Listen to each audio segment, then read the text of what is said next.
let's start the this week's current affairs session. Okay. First, what we'll do is, see, in any competitive examination, see, there are certain current affairs. There are certain current affairs which are long running. There are certain current affairs which are long running. In the sense, they are going to remain in the news for couple of days. Current affairs from the examination point of view, the issues that are long running, they are generally important for mains examination. Try to understand the difference. And the issues which have a specific content, ek din news mein, maximum 2 days in news, after that it is out of the news. Those are the things which are important from your prelims perspective. You will be very lucky if a question comes from the long issue in prelims, because it is generally known that students should be aware of it, because any issue based current affairs, see, the moment it is a long, what you call running current affairs, it means it is an issue in the discussion. So it will take certain amount of time. Like we have this ongoing Russia-Ukraine war. It's been more than a year now. It's been more than a year. It is going on and on and on and on. So you cannot expect a question in any competitive examination that which battle is being fought in which theater in Ukraine and all. So that is of nuisance value to you, not for you. So you need not concentrate on that. But at the same time, this also becomes important in knowing what are the various pacts that Russia has signed with Ukraine in the past to ensure that there is no military standoff between both the countries. So this important information you should be having. So what is the pact? Pact means an agreement or something. What is the pact that has been signed? Which year it was signed, and what is the purpose of the pact? That is one. If any country has mediated for that pact, that information also should be known. So your requirement for the competitive examination stops there. You need not go into the research methodology and try to dwell deeper into the subject. There are some articles in today's which are running concepts. So we will try to touch them as per our requirement, primarily from the prelims perspective today. Okay? Chalo. Starting with the first article. The first article is primarily on cryptocurrency. This now, we all know that cryptocurrency has become in a way a long running issue, right? Some or the other dimension related to cryptocurrency. It initially started with the legality of cryptocurrency. Suddenly in the budget session, our madam said it will have attract 30% of tax. Then one day RBI says it is illegal. So now suddenly they are saying now it will be deemed to be money laundering. So now it is opening up one after the other facets for awareness amongst the students. The moment they put it under money laundering, what will happen? What is the first thing that will happen when you put, see, now they are trying to declare this trading in cryptocurrency as one of the predicate offences. We use this word now, predicate offence. In the class also, foundation batch, I spoke about this, predicate offence. What do you understand by the term money laundering? Basic understanding of money laundering. What is the, no, black money is only one form of money laundering. Black money is, the list of predicate offences is very long. The list of predicate offences is very long. Murder is also a predicate offence. Black marketing is also a predicate offence. Trafficking is also a predicate offence. What you said, black money. Black money is basically the money for which whatever the tax liability was due, that has not been paid. So not paying the tax liability converts the money into black money. Now the question is, what is money laundering? Why do you use the word launder along with money? What are you trying to hide? You are trying to hide the source of money. That's the reason why you are laundering the money. When you, when the, what you call the source of money generation is illegal, can I go to a bank and say, I have murdered Mr. X, in return I was paid 2 crore rupees, please deposit this 2 crore rupees. Can you make this statement to the banker? He will immediately dial 100 and call the police, right? So that is how the illegal gotten money, what we use is the money that is illegally gotten, tainted money. In technical terminology, we use the word tainted money. If you are showcasing tainted money as clean money, then you are involved in an act of money laundering. So now what the government is saying is, dealing in cryptocurrency now will be deemed to be a predicate offence. Now very importantly, whatever money that you would generate using or trading in cryptocurrency, that would be deemed to be illegal and you will be booked under the PMLA Act, Prevention of Money Laundering Act. When you go back home, PMLA के 3 sections are there, section A offences, section B offences and section C offences. ठीक है, please make a note of these 3 categories of offences, section A, B and C. And when you talk about Prevention of Money Laundering Act, the moment I use the word PMLA, which is the government establishment that will come into picture? The ED, the Enforcement Directorate will come into picture. Enforcement Directorate will come into picture. And if narcotic drugs are involved, who will come into picture? Narcotic drugs are also involved. Any other act, provisions of the act will also be invoked other than the PMLA?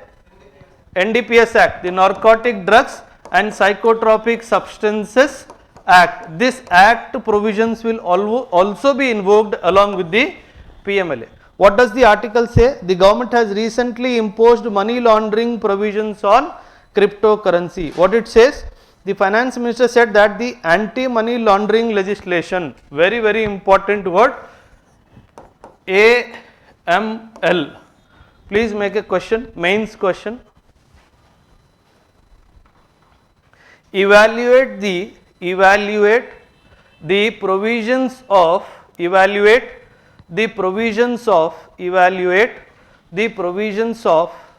anti-money laundering standards. Evaluate the provisions of anti-money laundering standards prescribed by RBI and its effectiveness in curbing the menace of money laundering in India. Curbing the menace of MENACE. Menace means problem. Menace of money laundering in India. Very important. You should know all the guidelines given by RBI related to money laundering in our country. Make a note of it. Try to write the answer. Now the question says is, has it been effective or not? That is the question that is being asked. Okay. Now what the article says? The finance ministry said the anti-money laundering legislation has been applied to crypto trading, safekeeping and related financial services. It means in trading also, holding of crypto assets also and other financial services related to cryptocurrency, all have been brought under the provisions of anti-money laundering. So whether you are trading, whether you are having certain amount of cryptocurrencies with you, it will all amount to money laundering. The notification said exchange between virtual digital assets and fiat currency. What is a fiat currency? What is a fiat currency? The currency that we hold is called as fiat currency. Why is it called a fiat currency?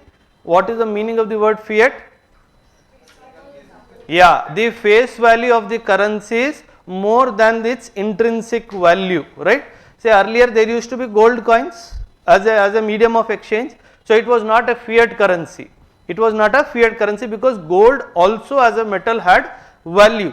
So because 100 rupees has got 100 rupee value because somebody is saying that it is of 100 rupees value. That is the reason why it has been defined as a fiat currency. So exchange between virtual digital assets. Virtual digital assets are nothing but your cryptocurrencies. Exchange between virtual digital assets and the fiat currency has been what you call, and exchange between one or more forms of virtual digital assets, whether it is between virtual digital assets and fiat currencies, or between virtual digital assets and another virtual digital asset. Then it goes to say transfer of virtual digital assets, safekeeping or administration of virtual digital assets or instruments enabling control over virtual digital assets and participation and in all of above will now be covered by the Prevention of Money Laundering Act. So, entire conversion related to the virtual digital assets either through each other or through fiat currency is now under the provisions of money laundering. It says virtual digital assets, it could be digital assets were defined as any code or number or token generated through cryptographic means. Please put a bracket. This should be the introduction of your answer when you define what is a virtual digital asset. It says virtual digital assets are defined as any code or number or token generated through cryptographic means with the promise or representation of having inherent value. The promise or representation of having the inherent value, right? Now, very important, they said one more entity they have involved here along with the, if you remember in the foundation classes also we spoke, there is an entity called FIU India, Financial Intelligence Unit India. They said now the role of FIU is there, that all the institutions or establishments who come to know about any virtual digital asset related transactions or safekeeping are supposed to report this to FIU India. Do you remember a word, reporting obligations on the banks? There is a word in reporting obligation. In the money laundering, reporting obligation as part of the PMLA. If you remember, I told you there are certain reporting obligations where banks are supposed to immediately report to RBI. RBI in turn is supposed to report to FIU India. The moment you withdraw more than 10 lakh rupees from your account, the bank concerned will initiate a report to the RBI. It is called cash transaction report, CTR report. So, RBI in turn will report this matter to FIU India. And if you trade, if you remember, wire transactions, cross border wire transactions, all these kind of what you call transaction reports were being released by or reported by the banks to RBI, through RBI to FIU India. Now, what the amendment is mandating is all the institutions who come across the reporting of any transactions or safekeeping of virtual digital assets will immediately intimate to FIU India. Please make a note, important from prelims perspective. This report will not go to Enforcement Directorate, the report will go to FIU India, Financial Intelligence Unit India. Please Google about this entity also, FIU India, Financial Intelligence Unit, Financial Intelligence Unit. It is a unit of what you call people gathered from other departments of the other departments, and one department, a unit is created called FIU India, which works against certain what you call responsibilities given to it by the government. The strength, if I remember correctly, around 74 to 76 people pulled in from various organizations, from SEBI, from PFRDA, from IRDA, from Reserve Bank of India. People go on deputation to this particular entity and they work for a particular cause. Okay? Please Google about FIU India also. We all know what is cryptocurrency, we need not dwell upon that. We also know about Prevention of Money Laundering Act, but we will just have a look. Enacted in the year 2002 actually, but the act got passed in the year 2003.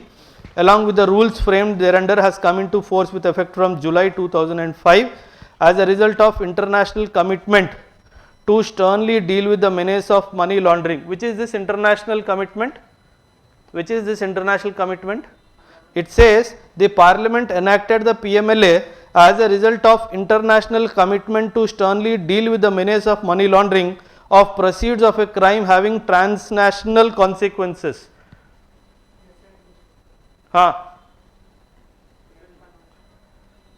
Convention name I am asking.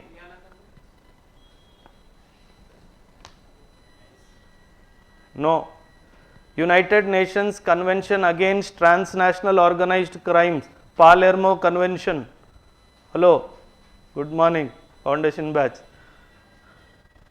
United Nations Convention, UN Convention Against, United Nations Convention Against Transnational Organized Crimes, against transnational organized crimes. India is a signatory to this, okay. Because we became a signatory to this, we had the responsibility to bring in a regulatory structure to control the menace of organized crime, transnational organized crime in the country. If you remember the basic foundation class, in the organized crime, money laundering is also a organized crime. Money laundering is also deemed to be a form of organized crime, okay. Now, rest is all English, you can cover it at a later stage. Come to the UN High Seas Treaty, third article, we will come back to the second article later, it is more of information, so we can do it in the last phase. UN High Seas Treaty, very important. What does this treaty says? What does it, how do you define a high sea? How do you define a high sea? The area of the after 200 knot international waters, basically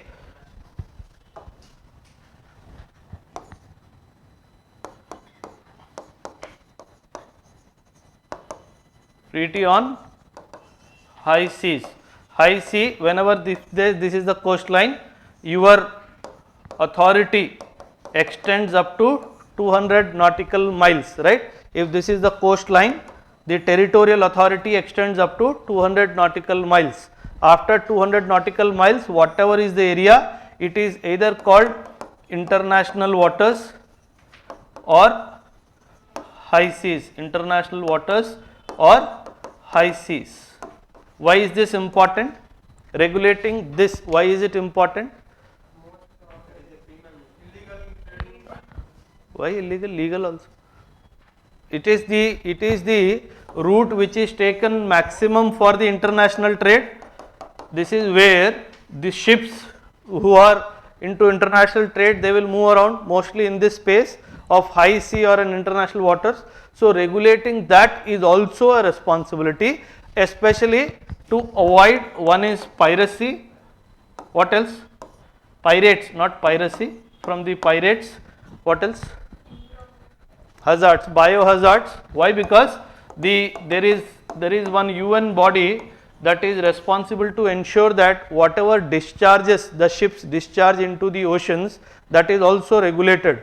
Please make a box, which is that entity of the United Nations, one of the specialized agency that is responsible to oversee what and where the ships will discharge their waste, whether it is a bio waste or it is a human waste. There are regulations. So there is an entity that controls. This particular role. So because what happens is, especially this biohazards, most of the Western countries are transporting their bio waste without treating them in big ships and dumping them in Indian Ocean and the Pacific Ocean. That is how your food chain is getting disturbed now. So to control all these things, two entities, one is the UN Treaty on High Seas, the other is Convention on the Law of Seas. These are the two important documents or policy decisions to control this particular menace. What it says, the treaty, recently for the first time United Nations members have agreed on a unified treaty to protect the biodiversity in the high seas. The treaty is negotiated under the UN clause 1982. Please Google about this entity, UN clause 1982. A question in prelims might appear. The chances are very bright because UN clause has been active last complete year, it was active. So go to the website of UN clause, just see there is a tab called what we do. Try to click on the tab, certain information it comes. Please try to make a small note, 4-5 lines of notes on UN clause. The treaty is negotiated under the UN clause which governs the rights of countries regarding the marine resources. 2/3 of the world's oceans are currently considered international waters. Please underline this statement. Which of the following statements are true? So, 2/3 of the world oceans are currently considered international waters or the high seas, but until now only about 1% of these waters have been protected. It means most of the area in the international waters is unprotected. People are not regulating anything. It aims to create an updated framework to protect the marine life in high seas, which are regions outside the national boundary waters. It will create a new body to manage the conservation of ocean life and establish marine protected areas on the high seas. The treaty also establishes ground rules for conducting environmental impact assessments. Very, very important. So, basically this is just a first step in this particular direction. They will now create a body. They will now create a body. They will now create a body that will be responsible for doing all these things. What name they are going to give to this body? It is to be waited and watched. So, and this body will also be responsible to carry out environmental impact assessment surveys also related to protection of the marine life in the high seas or the international waters. Very important. The Law of the Sea Treaty, formerly known as the UNCLOS, was adopted in 82 to establish jurisdictional limits over ocean areas. The convention defines a distance of 12 nautical miles from the baseline as the territorial sea limit and a distance of 200 nautical miles distance as the exclusive economic zone limit. So, this 200 nautical miles is your exclusive economic zone and this 12 nautical miles is your territorial waters, okay? So, this is how territorial sea limit, right? Then it provides for technology and wealth transfer. You remove that. India became a signatory to the UNCLOS in 1982. Please underline this statement. UNCLOS created 3 new institutions: International Tribunal for the Law of the Sea, International Seabed Authority. Seabed Authority was in news recently. Please Google about Seabed Authority, important for prelims. Very, very recently, around 40 odd days back, International Seabed Authority was in news. And third is Commission on the Limits of the Continental Shelf. What does the International Seabed Authority do? Its body was set up to regulate the exploration and exploitation of marine non-living resources of oceans in international waters. Underline the word non-living resources. Very, very important. That is how the Seabed Authority is different than the other 2 entities. Okay? International Seabed Authority, very important, non-living resources, basically regulating the exploration and exploitation. There was something in news related to Arctic exploration. So, on this the International Seabed Authority took out a project report. In that it spoke about certain things. Try to Google about it. That is how International Seabed Authority from the prelims perspective is very important. Okay? Now, next article is about nano DAP in the fertilizer control order. Nano DAP. DAP stands for diammonia phosphate, DAP, in the fertilizer control order. Center has recently notified nano DAP in the fertilizer control order. What is the fertilizer control order? Come down 2 paragraphs. The FCO lays down as to what substances qualify for use as fertilizers in the soil, product wise specifications, methods for sampling and analysis of fertilizers, procedure for obtaining license / registration as manufacturer / dealer in fertilizers and conditions to be fulfilled for trading thereof. So, the fertilizer control order is an important policy document that specifies which all substances can be used as fertilizers in the very, very important word. Underline this word, soil. Very, very important word, soil. Now, homework for you is, does the fertilization control order has the authority to talk about hydroponics? Please Google about it. Talk about hydroponics, because it is related to fertilizer in the soil. So, uske upar there are couple of lines written in the FCO. Please make a note of that. Coming to the article about the fertilizer cooperative Indian Farmers Fertilizer Cooperative Limited IFCO introduced nano liquid urea in 2021. What it says, with this step nano DAP is expected to be priced at around 600 for a 500 liters bottle, half the present subsidized rate of a 50 kilogram bag of DAP. So the biggest advantage of this nano DAP is the cost of fertilizer input will come down drastically. So this is one important point to be noted for your mains also. The introduction of nano DAP will reduce the cost of fertilizer input drastically. Then it says they have the potential to increase the crop yield by up to 30% compared to traditional fertilizers, especially in the areas with poor soil quality or limited access to water. Underline the word limited access to water. So in fact, in that means that even where areas where the water is a scarcity, nano DAP can be a game changer there. That's one important thing. As with any new technology, there are concerns about the long term environmental health impacts of nano DAP, and more research is needed to fully understand these risks.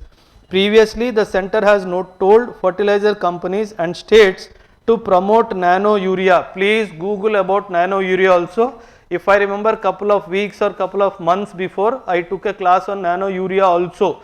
So those that nano urea and nano DAP, both the articles please read through. Use which might hit the market by the next Kharif season. Because one more thing, as a student of UPSC, you should know when does the Rabi season starts, you should know when does the Kharif season starts, and you should know what is a Zaid and which all areas have this Zaid cropping also, and also the crops that are sown in these three various what you call planting or what you call planting seasons. So that is how these three important dimensions. See, agriculture is a very important topic for UPSC, both in prelims as well as in mains. And if you belong to an area where agriculture is the primary occupation, do expect some questions in interview directly from the agriculture also. So you should be crystal clear on this, and also the various organizations that are working in the field of agriculture, you should be clear what are the various types of seeds that you should be clear, what are the various issues you should be clear, what are the various digital things that the government is doing in the field of agriculture, you should be clear. Why? Because government has a target of doubling the farmers' income by 2024, doubling the farmers' income. What is the policy? Pakistan UPSC की तो तैयारी नहीं कर रहे हो ना तुम लोग, हाँ?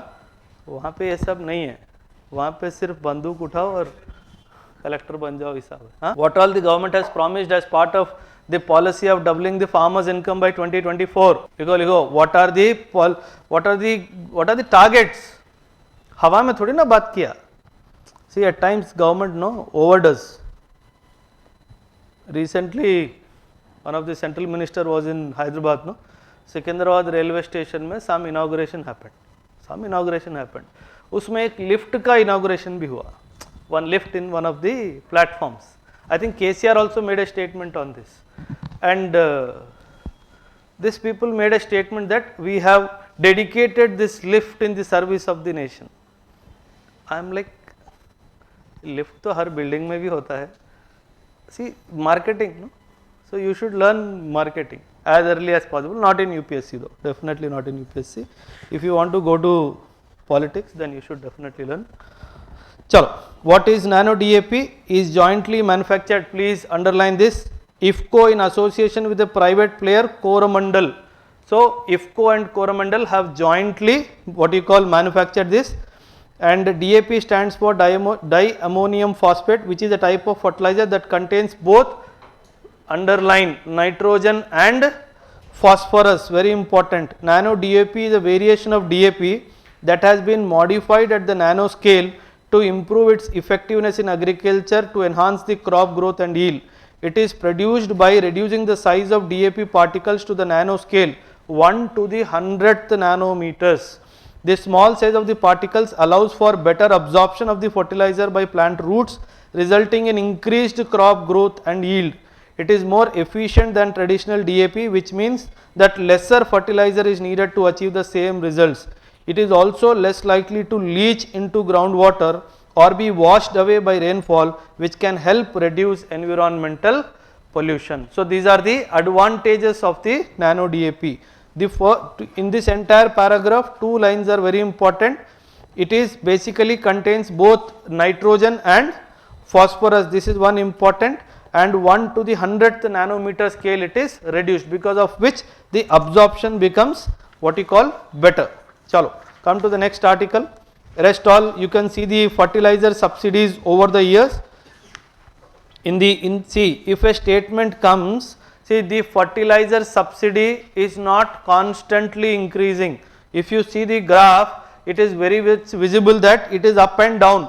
21, 22 it was high, 22, 23 it came down. In the 22, 23 second half it went very high, and again 23, 24 it came down. So, there is no continuous increase in the subsidy provided to fertilizer by the government. If a statement comes on these lines, it is a false statement. Okay?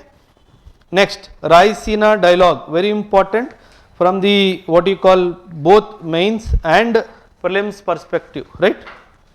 Please write a question, then we will go into mains ka question. I will what you call dictate, then we can go to the article per se. Raisina dialogue, right? Discuss the importance of platforms like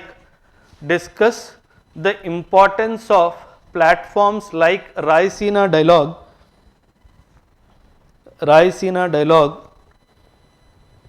in reducing tensions between countries in the present multilateral geopolitical world order. In the present multilateral geopolitical world order. Now, see, what is this Raisina dialogue? Raisina. Where is Raisina? Is in Delhi. If you become the President of India, you will stay in Raisina Hills. Okay? So, every year a special dialogue meeting, a platform to discuss important core issues. 2 dimensions Raisina dialogue has. One is geopolitical, the other is geoeconomics. These are the 2 important areas where the participants of the, now the beauty is the participants are also army chiefs. This is the beauty. The participants are also either the army chiefs or very high ranking military officials are also invited to the Raisina dialogue. Like special representatives are also there, right? Our special representative is Ajit Doval, special representative, the appointment for basically talking with China on certain dimensions, right? Maybe certain special representatives can also be called in place of the chiefs for this particular dialogue. Now, what is the importance of this kind of arrangement? What does this provide? Can I say it is an alternative diplomacy model? It is an alternative diplomacy model.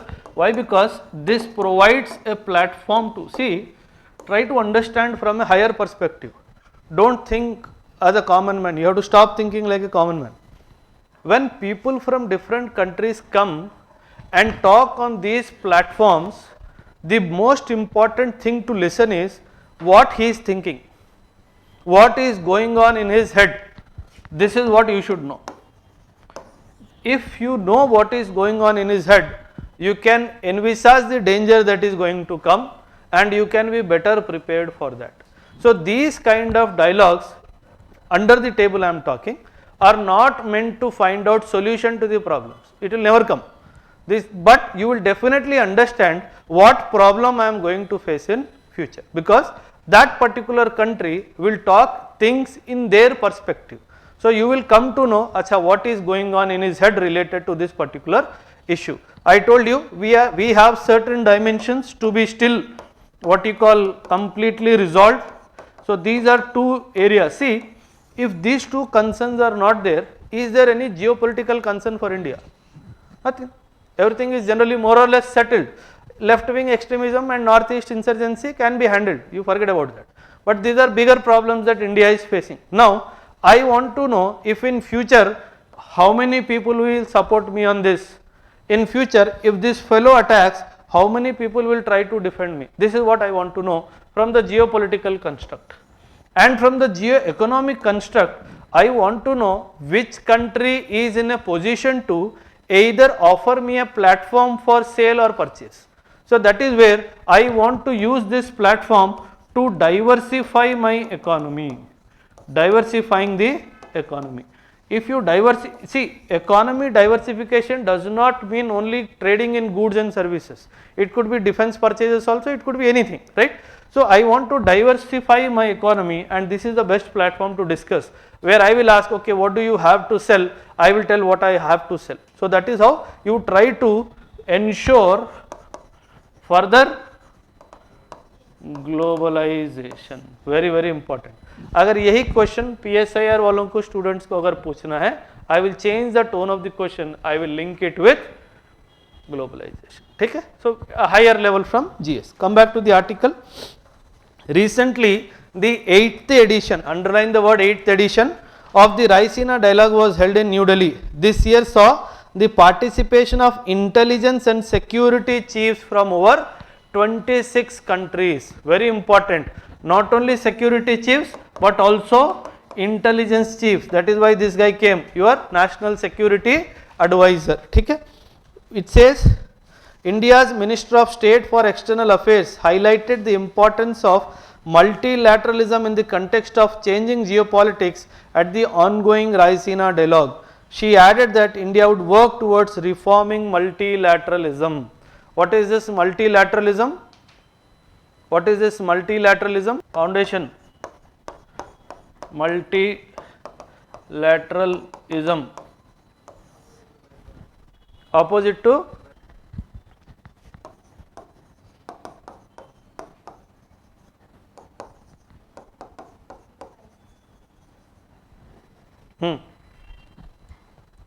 you know the bipolar world extended from 1945 to 1991. This was the time frame.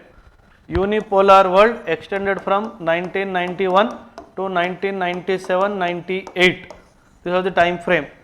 And from 1997-1998 से लेकर 2005, this was the time when 3 countries raised their head above the sea level, that saying that we are also there in the global world order. First is Russia, second is China, third is India. Now the biggest problem is somebody else is also raising his head. If he enters the race, everybody will go back. Okay? Now he is showing signs of entering the race. Japan is showing signs of entering the race, and if he takes this path, if he takes this path, World War III is very near. If he takes this path, World War III is very very near. These two people have only capacity to make regional difference, regional influence, but this guy has the capacity to make what you call international reference. Now when I am talking about the multilateral world, why am I wanting a multilateral world in the first place? Why do you want a multilateral world in the first place? Why not only one boss, let him control everybody, no? What is the problem? Democracy को IR में मत लाओ, वो polity का subject है, उसको उधर ही रखो. हाँ, he is using big words.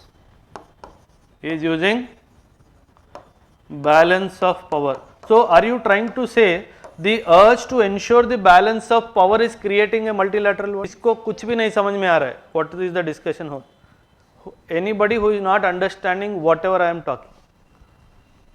Everybody is understanding what I am talking? हाँ, बोलो. The balance of power, you mean to say the urge to maintain the balance of power is creating a multilateral world? This is what you want to say? Huh? Huh? Opposite. To maintain the balance of power, a multilateral world is coming. Opposite तो वही हुआ. बड़ी मुश्किल से मैंने opposite sentence frame किया है. हाँ.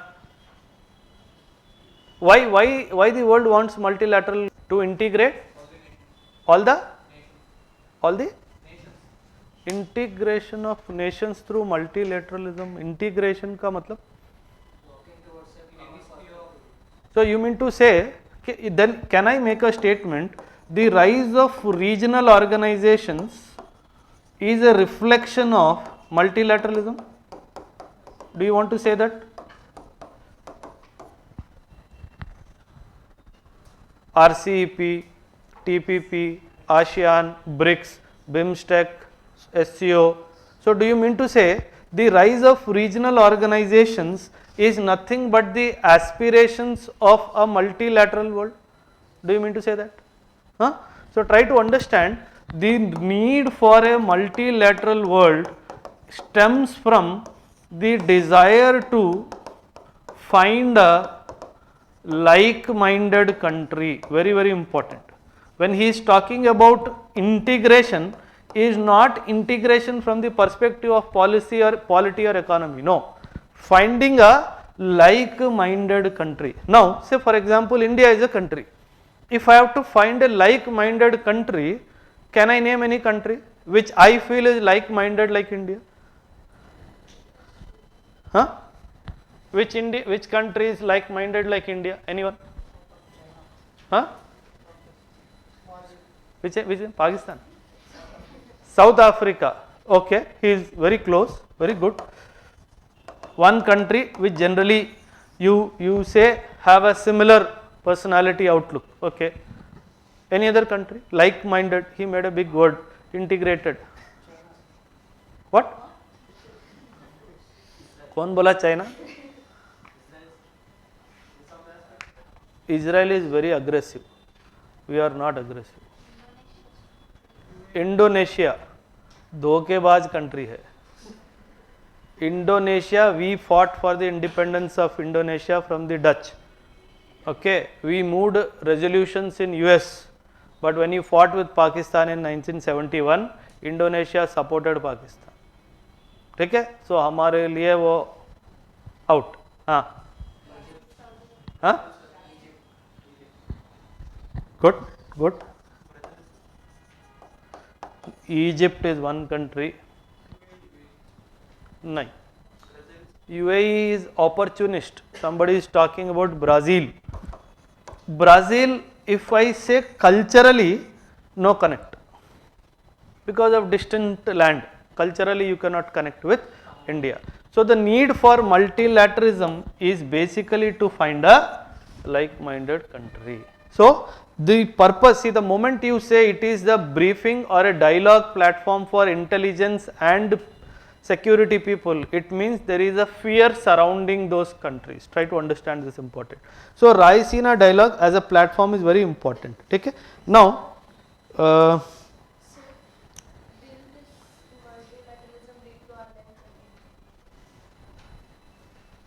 is how your NATO is what?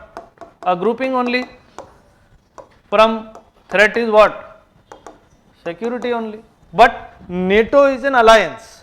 So in multilateralism, see, don't get confused with multilateralism and NATO. NATO has a definite purpose to safeguard themselves from a probable attack from particular country. But multilateralism is not only security dimension, so many other dimensions. When I say common shared value, I use this sentence, common shared value, political value, economic value, socio-cultural value, religious value. So when she spoke about Indonesia, when it probably Indonesia, Singapore, Malaysia, Burma, all these countries, because when the Britishers and the other foreigners who ruled us, they took Indians from here to that place.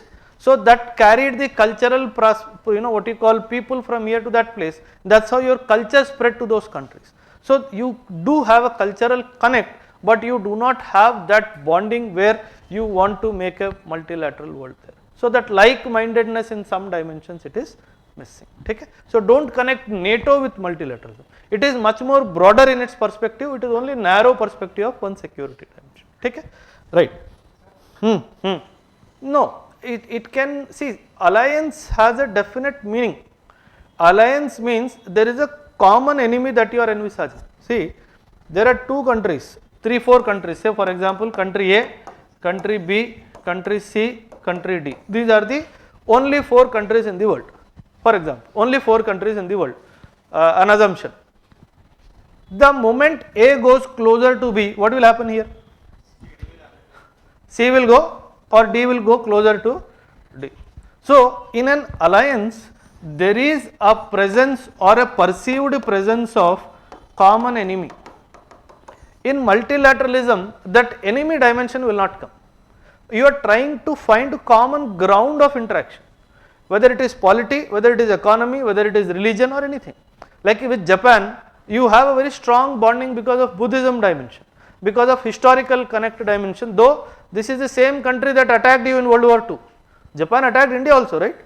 Had the Southeast Asian countries not been there, the presence of France and other countries not been there in the Southeast Asia, probably you would have half of your Northeast would have been taken over by Japan by now. So try to understand. But despite of that fact, you have a very strong bonding with Japan today. Why? It has been taught to you that Japan is an aggressor country, it attacked India in World War II? Never. That's because the historical connect roots are much more deeper than that one event that happened during the World War II. And more so, it did not attack India per se, it attacked the British India which was ruled by the Britishers. So that is how that bonhomie continued despite a physical act by the Japanese. Okay? So multilateralism is basically trying to find a common ground to avoid any security problems. That is the logic. So alliances is basically when you are perceiving threat, then you are going for an alliance. That is the only thing. If there is no suspicion, if there is no suspicion, will they not continue to live happily independently? No, because there is a suspicion growing, that is when he also tried to create. The alliances are formed basically to maintain the balance of power, that is all. Because the moment he is A plus B, he is definitely bigger than C or D, the moment it is A plus B. So what C or D should do? A plus B is equal to C plus D. Then only the balance of power will be maintained. Okay? Otherwise it will be an imbalance. The moment it is imbalance of power, they will collectively overtake. That is the logic. Okay? Chalo. Last paragraph is important. The 4 broad strategic sectors is atomic energy, space and defense, transport and telecommunications, power, petroleum, coal and other minerals, banking, insurance and financial services. If you look at these 4 spectrums very closely, this is where or around these only the entire geopolitics revolve. If you see these 4 lines carefully, if you read them, this is the entire spectrum of your geopolitics. इसके बाहर geopolitics है ही नहीं, because important dimensions of atomic energy, space and defense is covered, transport and telecommunications is covered, power, petroleum, coal and other minerals are covered, banking, insurance and financial services. इसके बाहर तो geopolitics है ही नहीं. You will not believe what you call transport and telecommunication is also a big challenge. The Suez crisis of 1956.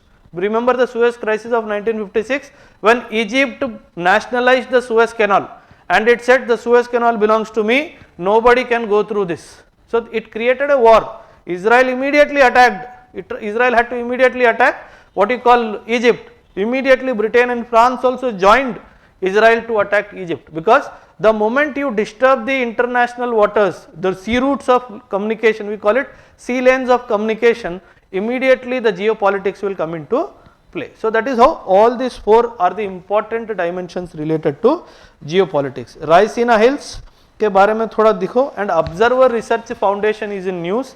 Please Google about this. I told you probably in the last class or something, current affairs class, there was an issue related to Iran, showcasing of Iran's president and one lady cutting her hair and all, that issue happened. So Observer Research Foundation is also very much into news. It is basically an independent think tank that aims to encourage voices from all quarters, geographies and gender, both those that fall in and those that question dominant narratives.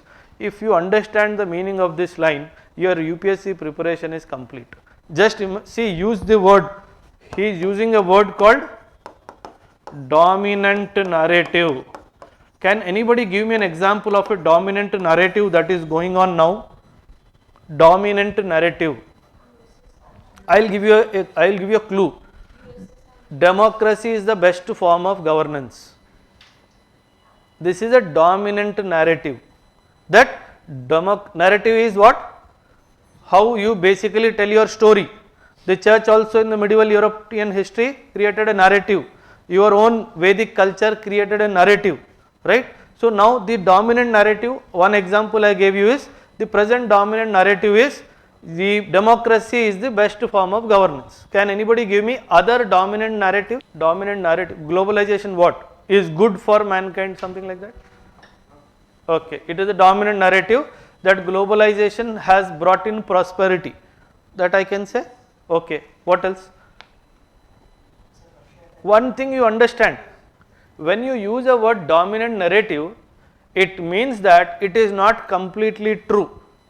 It means that a narrative has been created and that is dominantly accepted because somebody is strongly supporting that narrative. That is how it is called dominant narrative. Somebody's dominance is there in ensuring the presence of that narrative for a longer period of time. Yeah. Russia? Okay, Russia attacked Ukraine unprovokedly is one of the dominant narratives. Yes. Come again? Immigration for job crisis and as well as job growth. But how you say it is a narrative? Okay, so the immigrants are, okay, you mean to say that immigrants are creating that problem within the domestic or in that particular regional center? Okay, fine. Yes, very much. There is a dominant narrative now, the North Indians are marrying the Keralites. Haryana में लड़कियां हैं नहीं ना, there are in 600 700 out of 1000 males, there are only 600 700 females. What will the 400 idiots do? They have to look for their partners. Where will they go? They will go to Kerala. That's how now it is creating, opening up a new problem now, because there is a cultural divide. And what will that cultural divide ensure? Problems. The same, definitely a question on NRI marriages will come in governance, and now a question on Haryana Kerala marital bond, an article, lot of articles are there. So these are opening up new questions of within our own country, what is this problem happening, how to address these issues, because Haryana patriarchal structure, Kerala, that not definitely, not completely though, but yes, largely what you call matriarchal dominance is there in Kerala. There is a cultural difference. The moment this girl goes to here, she feels that she is the least in the order of merit in the family. Suddenly from where she was on the top in the order of merit. So these cultural variations will also come. Okay? So dominant narrative. Chalo, next article on Indian tea industry.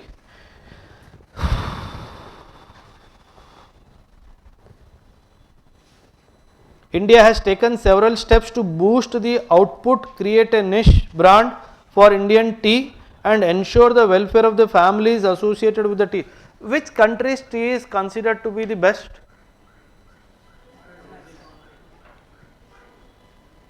क्या question है? रोज चाय पीते नीलोफर में खड़े होके, हाँ? Which country's tea is considered to be the best? India. Nowhere in the race. Brazil. Sri Lanka maybe second or third, not first. The Chinese and the Japanese. See, try to understand, the tea production is all about, understand this. If the plucking of the leaves is delayed by one day also, the quality goes for a toss. The processing is delayed by a day. Assorting में mistake happens. Which leaf to be kept with which what you call bundle, gone. Change of weather for more than 45 minutes at the time of harvesting, gone. So these are various, that is the reason why consistency in the weather is an important criteria for the quality of tea. That's the problem. So that is how the tea industry in the entire northeast suffers. In India, though we have an Indian standard time, northeast they don't follow Indian standard time, if you are aware of it, because 3:30, 4 o'clock in the afternoon the sun sets. So they have a tea time. It is not that tea time that you all go. There is a clock which is set at tea time. As per Indian standards, 4 o'clock is there, 8 o'clock.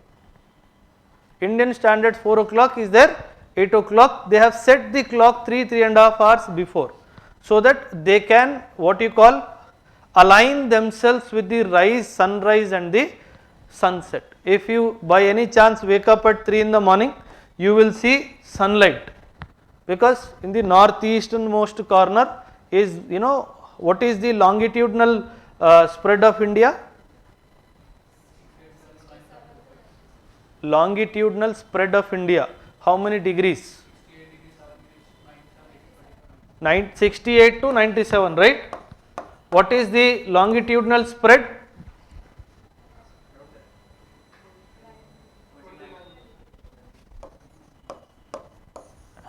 And the earth is divided into how many longitudes?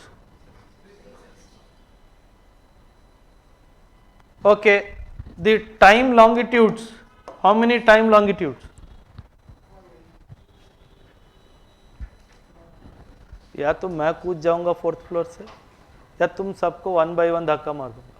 When the Greenwich mean time has been set, no, after how many longitudes the time correction happens? How many degrees?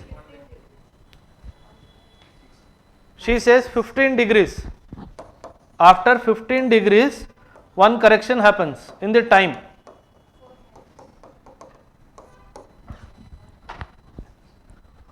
बोलो. Country से actually कोई लेना देना नहीं है. Why we do not have 2 time zones is my question. Why? In Gujarat? The sunrise was so soon and the sunrise was so long in the Assam areas, because the National Commission on Meteorology Department has decided to have it do in the. That is local. I am saying, why pan India we are not having 2 time zones? Because we are having the world divided with the foreign countries. Any country in the world which has 2 time zones or more than 2? Then why are you not having? Is Russia not trading with the world? Feeling of nationality, uniformity, एक भारत श्रेष्ठ Bharat, more logical answer, try to find.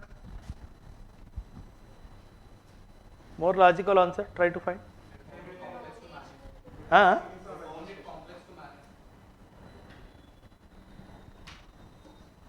At the government level? No, at the individual levels, because of the illiteracy. That was the biggest challenge. 12% लोग पढ़े लिखे थे जब India आज़ाद हुआ, and in the female it was 4%. The literacy rate of the females at the time of what you call independence was in some areas as low as 4%. So that is how the problems came. When in fact, because in 30 degrees you can easily have 2 time zones. And not easily have, you must have, but because of the problems of administration as he brought, not the problem of the government, how people will take it is the biggest challenge. And at the time of independence, when the integration was happening, if at that point of time if you say the country will have 2 time zones, then the call will come, अगर time zone भी एक ही नहीं होता है तो देश क्यों एक होगा? You try to understand. People will try to use it as a ploy to create divide amongst the country. So it was decided बाद में देखते हैं, बाद में करेंगे, वो बाद में देखते हैं, 70 years हो गया, we never look back. But yes, it is the time, high time that we should look back and try to do certain corrections in the time zones, right? Local settings are there. As he said, Gujarat में local setting है and Arunachal में local setting है. When I was posted in Rajasthan, I was in proper desert. From there I went to Arunachal. I had a cultural shock to myself because not used to greenery. For I was there in Rajasthan for 3.5, 4 years. Suddenly when I went to Arunachal, it's all green. I am like, ye kya hai? So I was feeling like I am in that, you know, pristine water. You can see the seabed also.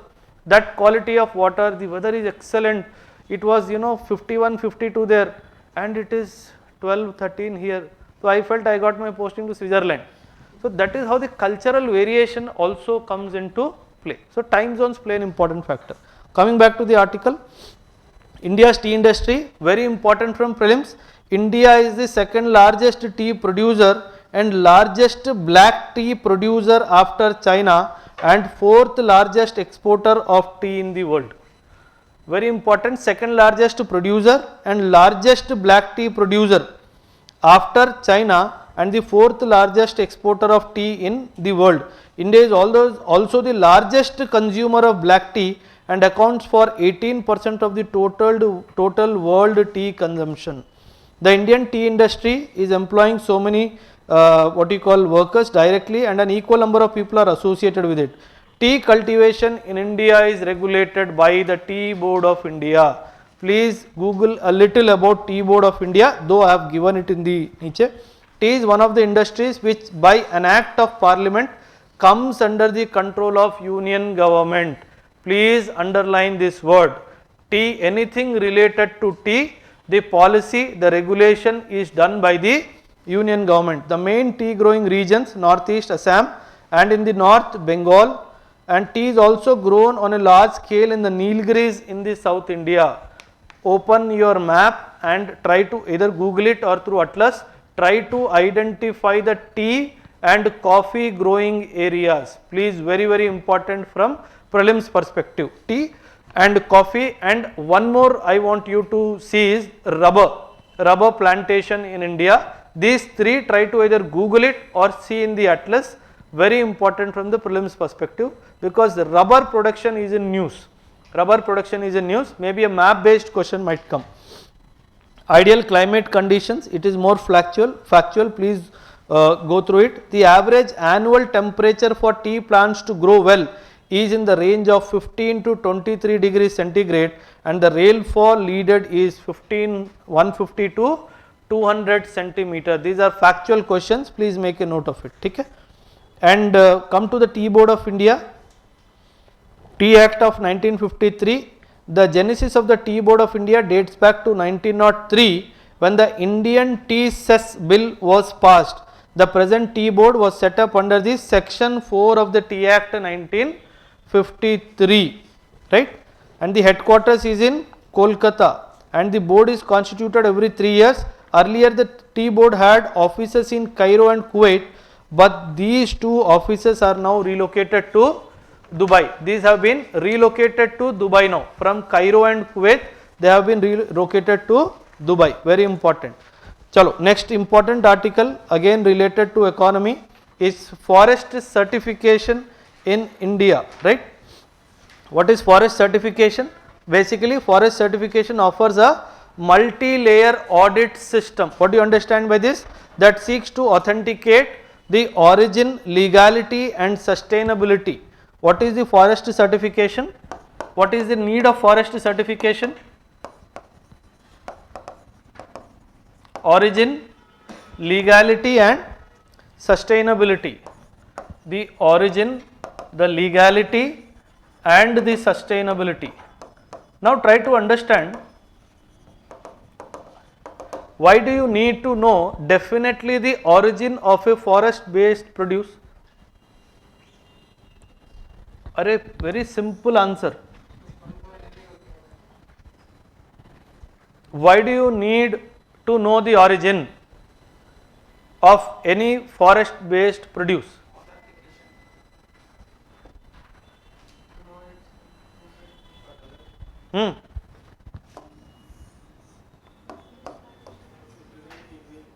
हाँ,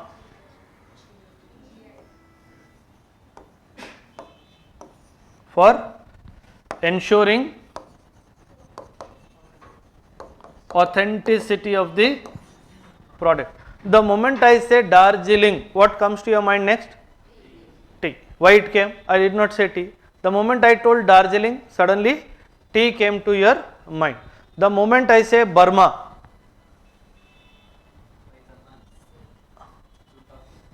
Burma,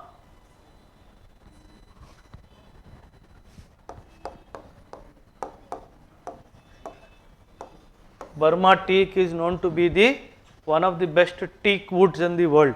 Okay. The moment somebody says Burma, oak or teak. Okay. What else? Huh? Huh? क्या रे?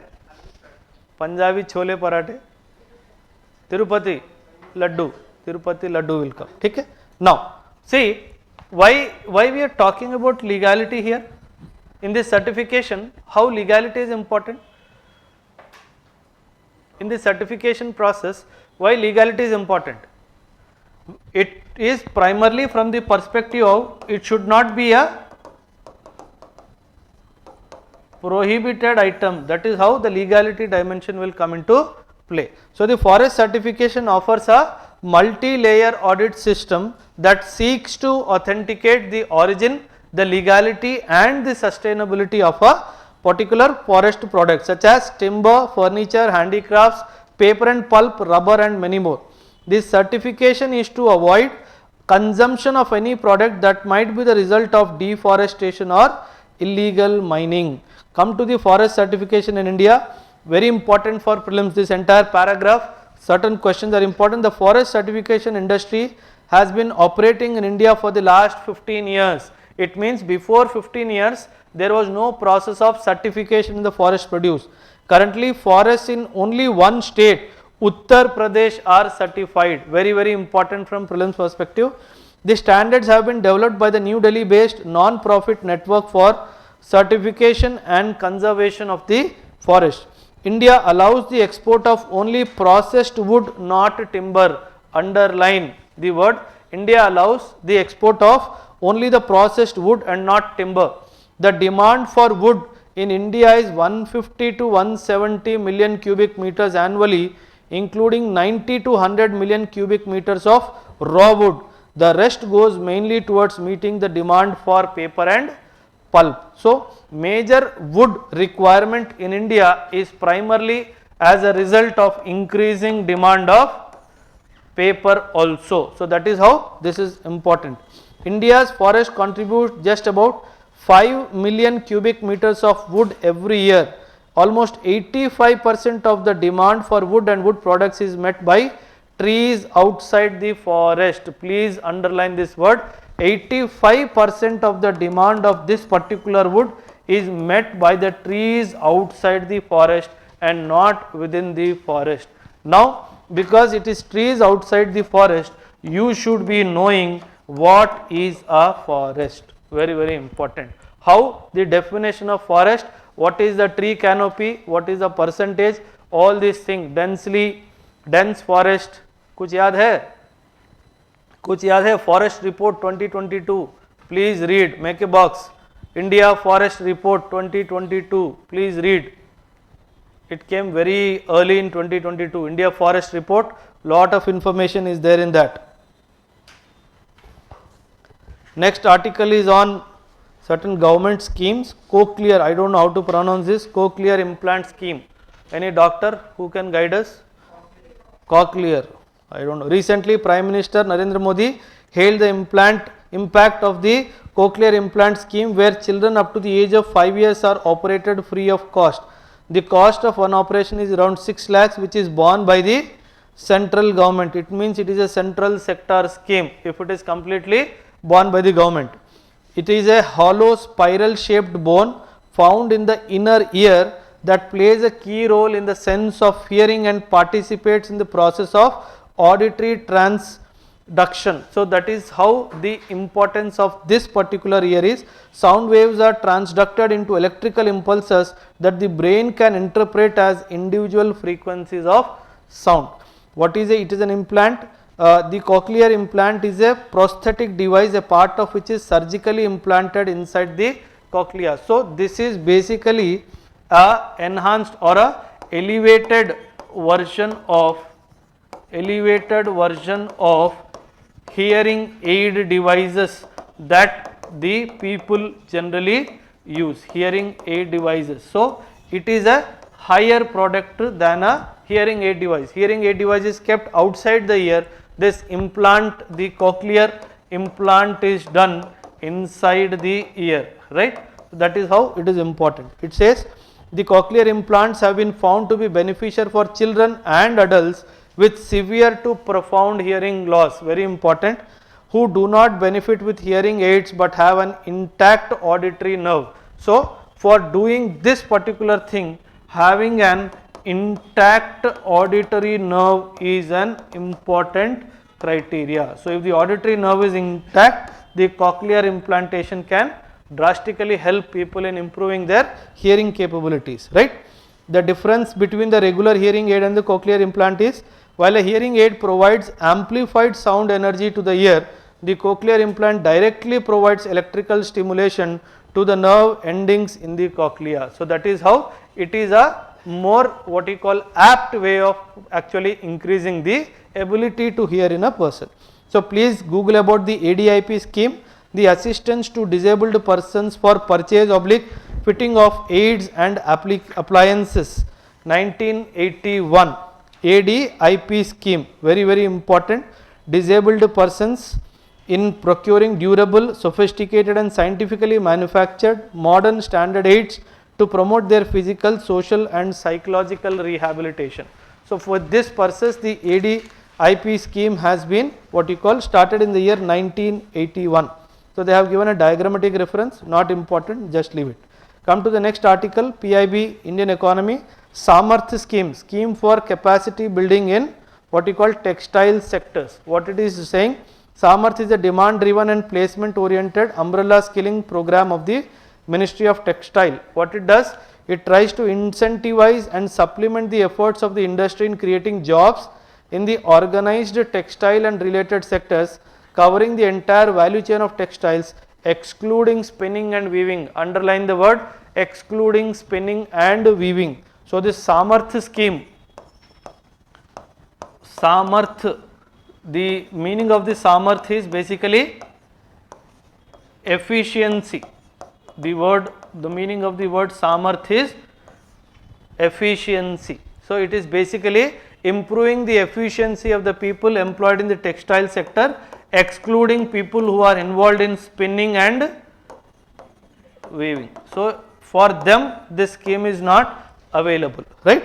It says the scheme has been penetrated across 28 states and 6 union territories and caters to all sections of the society, including SC, ST and other marginalized categories. The ministry has partnered with 116 textile industry associations, 12 central state government agencies and 3 sectoral organizations of the ministry for undertaking training programs under the Samarth. Very important. Employment linkage is mandated in the course under organized textile sector with mandatory placement 70% in entry level and 90% for upskilling programs. So there are different levels in Samarth. At the entry level they are providing 70% what you call employment guarantee, and at the upskilling level they are providing 90% of employment guarantee to the people, right? Next, very important, this had made big news, Supreme Court's judgment on the appointment of the election commissioners. Recently, a constitutional bench of the Supreme Court directed in a landmark judgment that the chief election commissioner and the election commissioners will be appointed by the president on the advice tendered by a committee that will consist of the prime minister, the leader of opposition in Lok Sabha and the chief justice of India.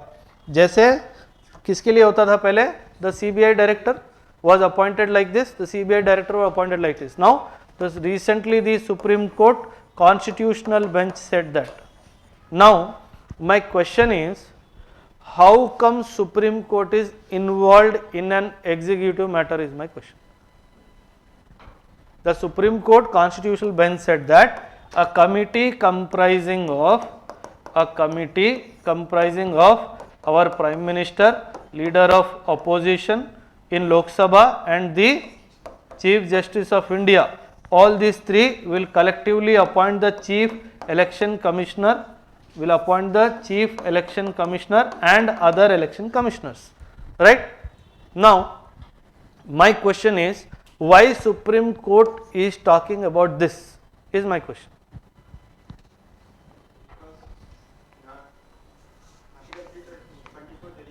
In Article 324, there is a provision like Parliament has to make a law to regulate the appointment of Yeah. because of absence of that Hmm. Supreme Court is making such rules. Yeah, very important. In the judgment only, the Supreme Court invoking Article 324, it said it is requested that the Lok Sabha or the legislature also enact a law in this regard, right? But don't you see, Supreme Court is unnecessarily trying enter into the domain of legislature and executive, though it is for good, though it may be for good, but why is it going inside is my question. Independence of judiciary हम बात करते हैं, right? The same way we talk about independence of legislature, independence of executive. So now my question is, why Supreme Court intervened in a legislative matter or a executive matter? To Update the basic structure of the constitution. The free and fair elections is also part of the basic structure. Free and fair elections is also part of the basic structure. the people, how they are electing, the election procedure, how is it determining that it is a free and fair election? पहले तो तुम्हारे खुद का appointment he free and fair नहीं है, yes or no? Then why are you not bringing that into the dimension of the basic structure of the constitution? है ना, क्यों रे? हाँ. Before only Prime Minister was consulted. Now this fellow will tell, It includes all three: legislative, executive, and judiciary. In the appointment of so you mean to say that he is representing legislature, he is representing executive, he is representing, that is, don't laugh, that's the logic, that's the logic. But my question is, why he is telling him and him, why a particular entity has to be appointed in a particular way? They are not taking any action. Hmm? They are not taking any action. What happened in the recent past that made him, see, this fellow has bigger things to talk about, judiciary has bigger things on hand. अगर ये decision अभी नहीं होता तो कुछ खास फर्क पड़ता? Would it make a big difference if this did not come at this particular moment? There are bigger issues to be talked about, no? Your personal data protection bill पिछले 7 साल से it is languishing, committee after committee, committee after committee. Your Citizen Amendment Act, where it went, nobody knows. Where did your Article 370 and 35A went? That case, nobody knows where it has gone. in the next 2 years, most of the states are going to have Elections, okay. He says that this fellow understood that next 2 years national elections and the state elections are going on. So we need to have more clean people trying to foresee this. Anybody else?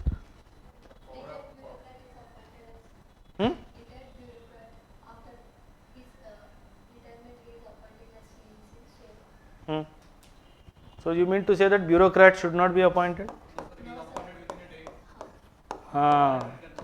Yes, this is the point. The hurriedness with which important appointments are happening, that may be catastrophic. So that is the reason why it was very much within the purview of the Supreme Court to come and say, do not be in a hurry to appoint somebody to positions like this. And see, there is something known as cooling off period. There is something known as cooling off period. For important appointments, there is certain amount of cooling off period. Say for example, the RBI governor is there. The moment he retires, there is a cooling off period, because being the RBI governor, he gets access to lot of information in the country. So he can use that information for his own personal benefit, or somebody who is immediately hiring him for their benefit. So to ensure that this undue advantage is not given to the person who is hiring him, certain cooling off periods are prescribed. So in that cooling off period, certain appointments cannot be accepted by these heads of the institutions, right? So if a senior bureaucrat, he retired today and tomorrow he is made the chief election commissioner, it means that there is some amount of bonhomie already developed between. Yes or no? So and now that the elections are going to happen, as he said, in next 1.5 year, elections are scheduled in the entire central and many of the state governments. There is a high probability that this guy would try to help the government who gave him a job immediately the day he retired. So that is how to balance, ensure the balance. This was considered to be an immediate decision to be taken. So choosing a wiseness, they decided that, see, this is where things will get delayed.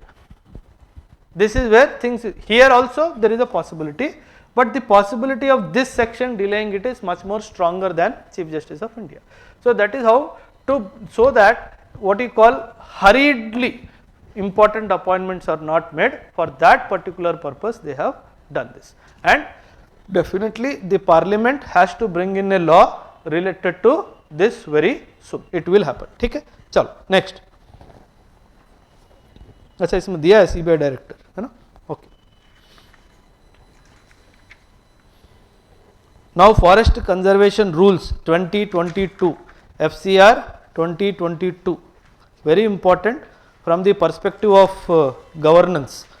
The National Commission for ST has secured FRA rights, FRA implementation reports of all the states and union territories by invoking its constitutional power to directly approach the Supreme Court of India.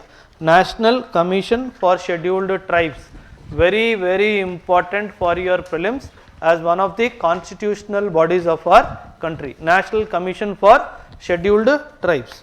After the introduction of FCR 2022, the NCST wrote to the Environment Ministry asking that they be put on hold because they will invariably violate the provisions of the FRA, right. We will come to the rules first. We will say the FC rules 2022. What are the FC rules 22?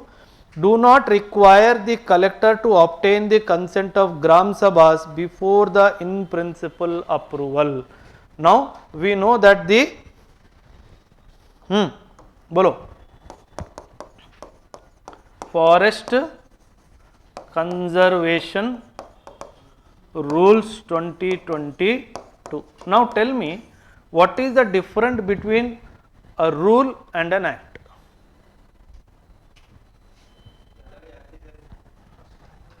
We will ask the expert. KBC में होता था ना, ask the expert. हाँ बोल बेटा.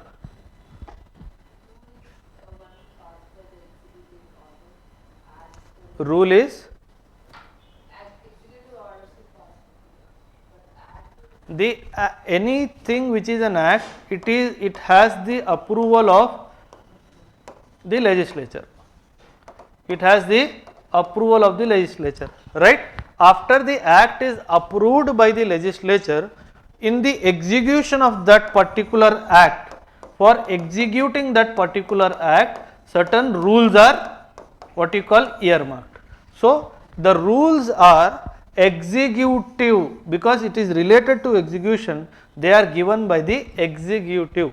That is how the act has a legislature stamp, the rule has a executive stamp. Now what they did, the forest conservation rule, it said that the collector, the forest conservation rule 2022 says that do not require the collector to obtain the consent of the Gram Sabha before the in principle approval. So any project before the in principle approval, it means that before the in principle approval is obtained, the district collector need not get the consent of Gram Sabha. Now tell me, is it good or bad? Very, very important word.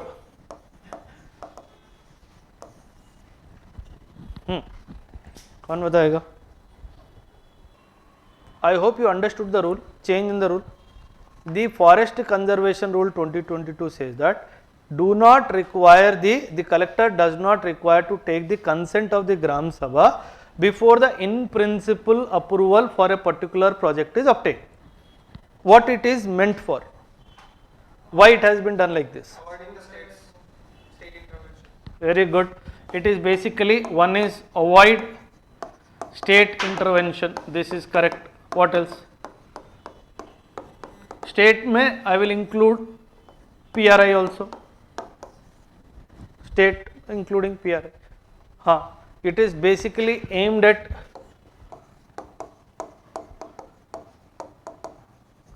fastening the project. Yeah. Now, if he does, now see, try to understand. It is before in principle approval. It means the moment in principle approval comes, he has to go back to the consent of the. Now the problem what happens is, try to understand how bureaucracy functions. The moment the Gram Sabha is told, it already got the approval. Generally, the Gram Sabha gets influenced by the authority of the central government where the approval has already been given. So that is how it will create a situation where it will be an influenced decision by the Gram Sabha. This is very important dimension. So they are trying to downplay the thought process of Gram Sabha.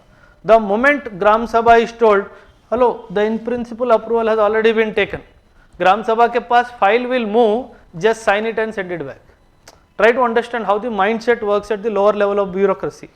Approval has already been done, copy attached next to the file, please see the file, sign and send it back to us. So that is how, because the authority to approve something or not moves from the consent of the Gram Sabha to the central government. So that is how they are trying to play with the mind of the Gram Sabha. That's the biggest challenge. Okay? Now, criticism new rule, the FC rules 2022 snatch away the participatory rights of the forest dwellers by making them simply bystanders to a process that affects their land and forest rights, their culture and livelihood. The issue of Gram Sabhas and FRA, according to the new rules, comes into play only after a final approval has been given by the central government. What is the use? Now my question is, what is Supreme Court doing here? Now my question is what? I told you, I should not make this statement in a recorded video, but though mile hue hai, the central government and Supreme Court are hand in gloves in many issues. You have to understand this. They are hand in gloves in certain functioning of governance structures in our country. If I would have been there, definitely at least I would have raised my voice that you bring in a particular act just by bringing a change in the rules. It is basically finding loopholes in the system to get the result what you actually want. Okay? Chalo. Next, court martial. An army court has recommended life imprisonment for a captain involved in staged killing. Staged killing is basically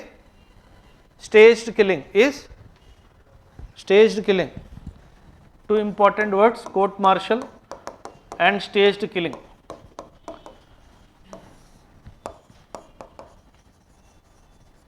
Fake killing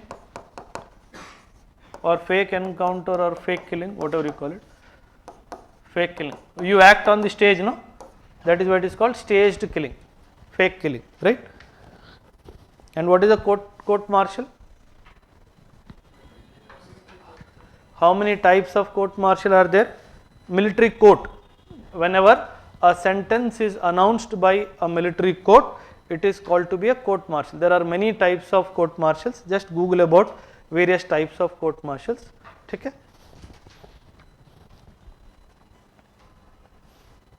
Now, it says procedure of court martial, you come, I will explain.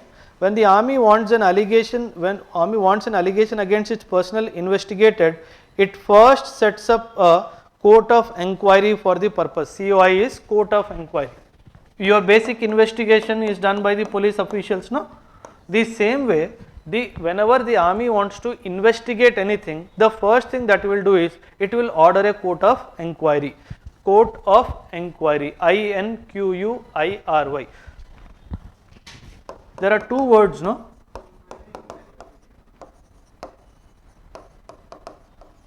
What is the difference? कौन बताएगा?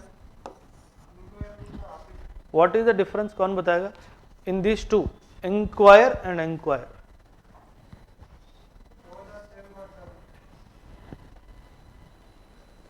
आपको का निमिष हाँ हाँ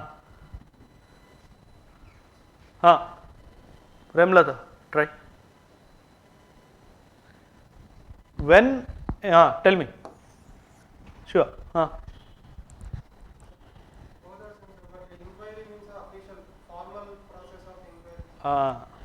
This is official or formal process of inquiring of a incident or an event. It is casual. It is casual. Okay? It is casual. Whenever you do not go home at the right time, prescribed time, what is the first thing your parents do? They casually inquire from your friends. Amma neeto vacheda, neeto vachida. Casual inquiry. When for a day or two you do not go back home, then they go to the police station to file a report. It is called inquiry. Okay? So that is how inquire and inquire. So court of inquiry is a official or a formal process which the army investigates to investigate any incident or a crime. This stage is similar to the registering of very good. A court of inquiry investigates the complaint but cannot award a punishment. Very important. Whosoever is the officer in charge of the court of inquiry, he will do the inquiry and he will give his findings only. His role is limited only to finding the facts of the case. That's all. He cannot award any punishment or anything, right? The court of inquiry records the statements of the witnesses, which is comparable to the examination of witnesses by a police officer under section 161 of the CPC. So whatever witnesses examination, that is why whatever he does is known as examination of witness. Examination of witness in presence of the court of inquiry, right? Based on the findings, a tentative charge sheet is drawn up by the commanding officer of the accused officer. After this, hearing of charge takes place just like initial summoning of an accused by the magistrate in the case involving civilians. The summary of evidence is then recorded. It means that what happens is, once the court of inquiry submits its report, immediately this report is submitted to the commanding officer, who will what then he will do? He will immediately create a tentative charge sheet. A tentative charge sheet is then made, and in this tentative charge sheet, that is when the hearing starts. The moment the tentative charge sheet is filed, then the summoning starts. That's where this summary of evidence is then recorded. Very important. See, the civilians generally do not know, but this is a regular affair in India. Why? Because lot of cases related to treason happen, lot of cases related to accidentally killing each other or deliberately killing each other, killing of a civilian, so many other discipline issues in the army happens. While most of the things generally get controlled at the court of inquiry level, but some of them definitely go till the court martial. Even if you are relieved out of court martial, nothing evidently found out of you, the mere a court martial was held against your name is sufficient to ensure no further promotions to you. Is sufficient to ensure no further promotions to whichever rank you were, you will end up retiring in that particular rank only, no matter what. That's the reason why so much of weightage is given to court martial proceedings. The moment COI recommends, the court martial proceedings can accordingly be initiated. These are the findings. Based on that, the commanding officer initiates a tentative charge sheet and the recording of the summary of evidence starts against that particular officer, right. Once this process has been completed, then the general court martial, very important word, a general court martial is ordered. It is basically a bench. Basically you have a bench in the courts, no, a 2-judge bench, a 3-judge bench. The same way the general court martial is nothing but a bench of the army. Now the general court martial similar to the conduct of a trial by a judicial court for a civilian matters. Now what is the legal recourse available? Under section 164 of the Army Act 1915, the accused can file a pre-confirmation petition as well as one post-confirmation petition also. What is this pre-confirmation and post-confirmation?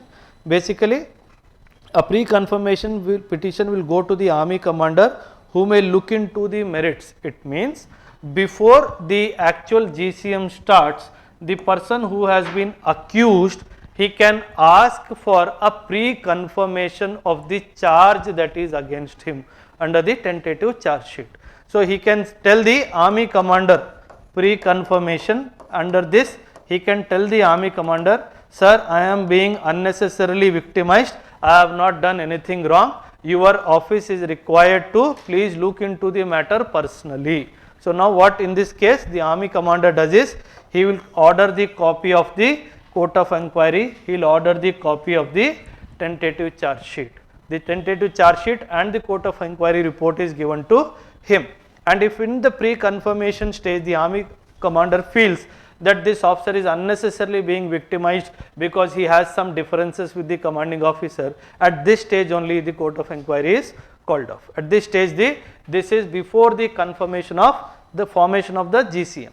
So before that GCM formation, his charges are, he is relieved of all the charges. Say for example, he also feels that nothing doing, this guy needs to be punished, he has done something wrong. Even after the punishment is awarded, he can still go for a post confirmation also. If he feels the award that has been given, the punishment that has been given is unjustly very strict, then he can always go for a post confirmation by the same guy to say that, sir, my charge was simple but I have been very heavily fined or heavily punished, I suggest this may be mellowed down a little bit. This post confirmation request can also be filed by the officer who has been accused of a particular crime. Okay? So after these options have been exhausted, the accused can approach, very important, even after all this happening, the accused can again go to the Armed Forces Tribunal. Very important. You have tribunals, no? Central Administrative Tribunal, please Google about it, box bana. Central Administrative Tribunal, CAT we call it, Central Administrative Tribunal. Central Administrative Tribunal for bureaucrats, for central government employees. So anybody having any problem, they can always go. So the same way for the army people, there is Armed Forces Tribunal. Once the court martial award is given, say for example, it is confirmed that he should be removed from the service, he is unfit to serve in service, and the court martial can also specify civilian imprisonments also, to be in civilian custody, civilian imprisonment for 4 years, 5 years, 6 years, whatever it can award. If the accused officer feels that it is unjust, he also did not listen to me in pre-confirmation and post-confirmation, then he can always walk to the Armed Forces Tribunal also. Many a times in the past, many officers and many soldiers who have been summarily executed by the GCM, they went to Armed Forces Tribunal and they came out clean many a times. Why? Because why this happens primarily is because these people are not experts in law. You need to understand this. And you know, in criminal procedure, the procedure is very important. Try to understand this. The moment you deviate from a small procedure and a procedural lapse happens, in criminal law, the entire proceedings are nullified. So that is how many a times it happens that These people, after all this happening, they will invoke some fact of law or some dimension of law, and this guy will come out clean. And many a times, not only coming out clean, they are reinstated also. They are reinstated with all benefits as well. With all benefits as well. Say, because it may take some time. Say for example, it took 2 years or 3 years time. So whatever salary for those 3 years, whatever promotion prospect for those 3 years, everything will be given by the court. But now, as I told you, once your name के सामने CM आ जाता है court martial, the army will ensure that you will not get any promotion. It may not stop your pay benefits and all, but it will definitely stop your further promotions. ठीक है? Next, चलो next article. Methane Global Tracker Report, IEA, International Energy Agency. The IEA is important from the examination perspective. The report is not that important, but you can just go through it. It is factual in nature, nothing much. International Energy Agency is very important from the examination point of view, and in that the publications of the IEA, there are 5 to 6 publications of the IEA. The World Energy Outlook, Net Zero by 2050, a roadmap for global energy sector, Energy Technology Perspectives, Global EV Outlook, Oil Market Report, underline the Oil Market Report. International Energy Agency releases the Oil Market Report, then World Energy Investment and Clean Energy Transitions Program. These are the publications. It is an intergovernmental organization that was established in the year 1974 based in Paris as a response to physical disruptions in global oil supplies. 1973 war happened, no? 1973 war happened, no? 1973 war happened, no? 1973 war, global oil shock. 1973 war, the global oil shock. As a result of this, in 1974, International Energy Agency was established in the Paris in 1974 as a response to the physical disruptions in global oil supplies. Okay? Very important. Now, only the OECD members, very important, see this, only OECD member states may join the IEA, and the members are required to maintain total oil stock levels equivalent to at least 90 days of the previous year's net imports. Association country was formally launched in 2015 and currently includes 11 countries, with Ukraine joining formally in 2022. Very, very important. So, see the geopolitics underplay. See the geopolitics underplay. Chalo, one article we had left in the starting, that is your Jan Aushadhi Divas. Please come back to that. In that, on the occasion of the 5th Jan Aushadhi Divas, the Minister for Health and Family Welfare inaugurated Namo Daycare Center and flagged off 4 Namo mobile healthcare units. Very important. Jan Aushadhi from March 1st to 7th to create awareness about the Jan Aushadhi scheme. Very important. The Pradhan Mantri Bharatiya Jan Aushadhi Pariyojana. Please make a note. Under this, 743 districts out of 764 districts of the country have been covered. Underline the word 764. Total 764 districts are there in our country. Out of this, 743 have been covered.